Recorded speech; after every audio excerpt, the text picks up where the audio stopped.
దేవుడు ఉన్నాడు అని చెప్పడానికి ఇంకొక ఆర్గ్యుమెంట్ అదేంటంటే టెలియోలాజికల్ ఆర్గ్యుమెంట్ అని అంటాం. టెలియోస్ అనే అర్థం ఏంటంటే డిజైన్, అదే పర్పస్ అనేది దాని యొక్క అర్థం. సో టెలియోలాజికల్ ఆర్గ్యుమెంట్ అంటే అర్థం ఏంటంటే the study about design, the study about purpose, దాన్ని టెలియోలాజికల్ ఆర్గ్యుమెంట్ అంటాం. కాబట్టి టెలియోలాజికల్ ఆర్గ్యుమెంట్ అనే పదాన్ని నేర్చుకోవడానికి ప్రయత్నం చేయండి. So the argument is very simple. అదేంటంటే every design implies a designer.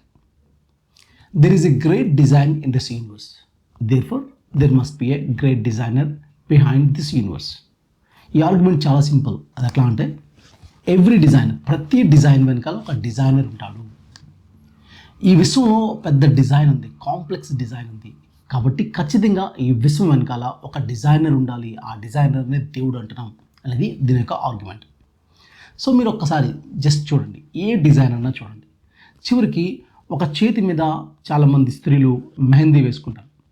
ఆ మెహందీ వేసుకున్న డిజైన్ చూసినప్పుడు అది ఆ చేతి మీద ఆ డిజైన్ ఎట్లా వచ్చింది? ఒక డిజైనర్ లేకుండా డిజైన్ రాలేదు కదా. దాని వెనకాల డిజైన్ చూసినప్పుడు దాని వెనకాల ఒక డిజైనర్ ఉండాలని అర్థమవుతుంది.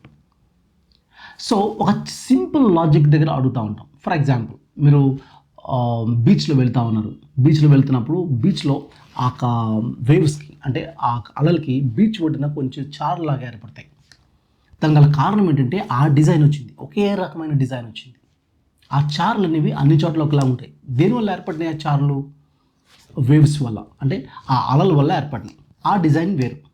కానీ మనం డిజైన్ అన్నప్పుడు కాంప్లెక్స్ డిజైన్ గురించి చెప్తున్నాను. అంటే అదే బీచ్లో వెళ్తున్నప్పుడు అక్కడ ఎవరన్నా ఐ లవ్ యూ అని రాసిందనుకోండి, ఇప్పుడు ఏమనుకుంటారు? ఆ అల వచ్చి ఐ లవ్ యూ అని రాసింది అని అనుకోరు. ఎవరో ఒక డిజైనర్ వచ్చి ఒక స్టిక్తో ఐ లవ్ యూ అని రాశారని మనకు అర్థమవుతుంది. కాబట్టి మన డిజైన్ అన్నప్పుడు కాంప్లెక్స్ డిజైన్ గురించి మాట్లాడుతున్నాం. సో ఈ విశ్వంలో కాంప్లెక్స్ డిజైన్ ఉందా అనేది మనం ఆలోచించాలి. ఫర్ ఎగ్జాంపుల్, మన డిఎన్ఏ చూడండి, లేదా ఒక సెల్ కాంప్లెక్సిటీ చూడండి, లేదా ఐ కాంప్లెక్సిటీ చూడండి. ఎక్కడ చూసినా ఒక పెద్ద డిజైన్ మన దాని వెనకాల కనబడుతుంది. సో ఈవెన్ మన హ్యూమన్ బ్రెయిన్లో ఉన్న ఇన్ఫర్మేషన్ కానీ చూస్తే, బుక్స్లో రాస్తే 20 మిలియన్ వాల్యూమ్స్ ఆఫ్ బుక్స్ ఏర్పడతాయి. మన భాషలో చెప్పాలంటే 2 కోట్ల పుస్తకాల్లో ఎంత ఇన్ఫర్మేషన్ ఉంటుందో అంత ఇన్ఫర్మేషన్ హ్యూమన్ డిఎన్ఏలో ఉంటుంది. అంత ఇన్ఫర్మేషన్ ఎట్లా వచ్చింది? న్యాచురల్ సెలక్షన్తో వచ్చిందా? చాలామంది ఏం చెప్పడానికి చెప్తున్నారంటే time plus matter plus chance is a product of evolution అని అన్నారు. బై ఛాన్స్తో ఇది వచ్చేసింది అన్నారు. ఇదంతా ఫులిష్ ఆర్గ్యుమెంట్ ఇది. సో ఒక డిజైన్ చూసినప్పుడు ఆ డిజైన్ వెనకాల ఒక డిజైనర్ ఉన్నాడు అని నమ్మడం కంటే అది ఈజీయా? లేదు అని అంటే డిజైనర్ లేకుండానే డిజైన్ వచ్చిందని చెప్పడం ఈజీయా? సో నాస్తికులు ఏమంటున్నారంటే డిజైనర్ లేకుండానే ఇంత కాంప్లెక్స్ డిజైన్ వచ్చేసింది అంటా ఉన్నారు. ఫర్ ఎగ్జాంపుల్, ఒక డిక్షనరీ చూడండి. ఎలా వచ్చింది డిక్షనరీ అని అంటే, మొన్న గాలి దుమ్ములకి, తుఫాన్కి ఏమైంది అని అంటే అక్కడ పెద్ద బాంబ్ బ్లాస్ట్ జరిగి ప్రింటింగ్ ప్రెస్లో ఆ బాంబ్ బ్లాస్టింగ్ వల్ల డిక్షనరీ ఫామ్ అయిపోయింది అన్నాను అనుకోండి, ఎంత హాస్యాస్పదంగా ఉంటుంది అది. ఒక డిక్షనరీ వెనకాల దాన్ని రాసిన వాళ్ళు ఒక ఆర్డర్లో రాసి, ఆల్ఫాబెటికల్ ఆర్డర్లో రాసిన ఒక డిజైనర్ దాని వెనకాల ఉండాలి. అంత సింపుల్ లాజిక్, ఒక డిక్షనరీ వెనకాల అంత లాజిక్ ఆలోచిస్తున్నప్పుడు, ఇంత కాంప్లెక్స్ ఇన్ఫర్మేషన్ యూనివర్స్లో ఉందన్నప్పుడు దాని వెనకాల డిజైనర్ లేకుండా ఎలా డిజైన్ వస్తుంది? ఇది మనం ఒకసారి ఆలోచించాలి. అందుకని కొంతమంది ఏం చెప్తున్నారంటే, ఒక కోతికి మీరు టైప్ రైటింగ్ ఇచ్చేసేయండి, కంప్యూటర్ ఇచ్చేసేయండి, కొన్ని మిలియన్ ఇయర్స్కి ఏమవుతుంది అని అంటే మేబీ ఒక సెంటెన్స్ ఫామ్ చేస్తుందేమో అంటున్నారు. మీరు చూడండి, కోతికి టైప్ చేయడం పక్కన పెడితే దాన్ని నాశనం చేసే ఛాన్స్ ఎక్కువ ఉంటుంది కంప్యూటర్ని. కానీ అదే షేక్స్పియర్ ఫస్ట్ అటెంప్ట్లోనే హ్యామ్లెట్ పుస్తకాన్ని రాశాడు. హ్యూమన్కి అంత కాంప్లెక్స్ ఇన్ఫర్మేషన్ హ్యూమన్ మైండ్లో మనం చూస్తూ ఉన్నాం. అదే కాంప్లెక్స్ డిజైన్ మన యూనివర్స్లో చూస్తూ ఉన్నాం. అది మ్యాక్రో యూనివర్స్లో చూస్తాం, మైక్రో యూనివర్స్లో చూస్తాం. కాబట్టి ఆర్గ్యుమెంట్ వాజ్ వెరీ సింపుల్. అదంటే డిజైన్ వెనకాల డిజైనర్ ఉంటాడు, యూనివర్స్లో డిజైన్ ఉంది, కాబట్టి దీని వెనకాల ఒక డిజైనర్ ఉండాలి అని ఆర్గ్యుమెంట్ ఏమంటామంటే టెలిలాజికల్ ఆర్గ్యుమెంట్ అంటాం.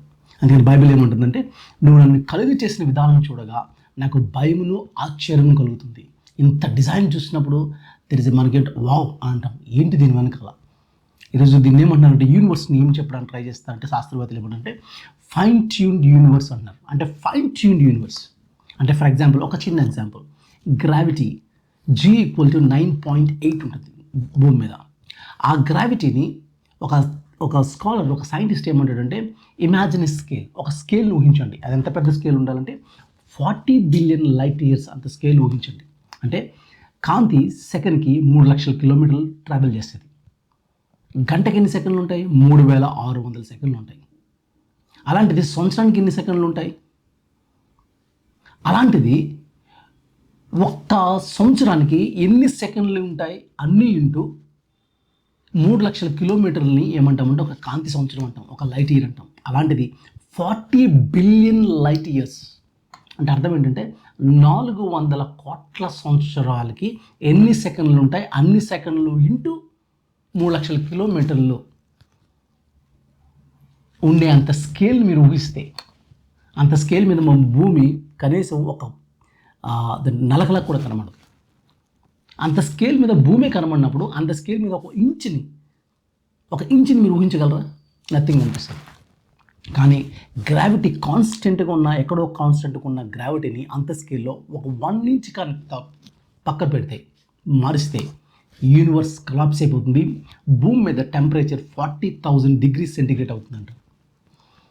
ఆలోచించండి, ఇది ఎలా వచ్చింది? డిజైనర్ లేకుండా ఇంత పర్ఫెక్ట్ డిజైన్ వచ్చేసిందా? ఎందుకు మన ఫిజిక్స్లో ఉన్న ఏంటంటే ఫార్ములాస్ని కాన్స్టెంట్స్ అని ఎందుకు అంటున్నాం, స్థిరాంకాలు అని ఎందుకు అంటున్నాం? బికాస్ సంబడి ఎవరో దానికి కాన్స్టెంట్ వాల్యూ ఇచ్చారు. ఒక డిజైనర్ దీని వెనకాల ఉండి డిజైన్ చేశారు. ఆయన్ని మనం ఏమన్నామంటే దేవుడు అన్నాం. కాబట్టి ఈ ఆర్గ్యుమెంట్లో మనం ఏం నేర్చుకుంటామంటే, డిజైన్ వెనకాల ఒక డిజైనర్ ఉంటాడు, విశ్వంలో డిజైన్ ఉంది, కాబట్టి దీని వెనకాల ఒక గ్రేట్ డిజైనర్ ఉండాలి అనేది ఆర్గ్యుమెంట్ చెప్తుంది. ఆయన్ని మనం దేవుడు అంటున్నాం. God bless you.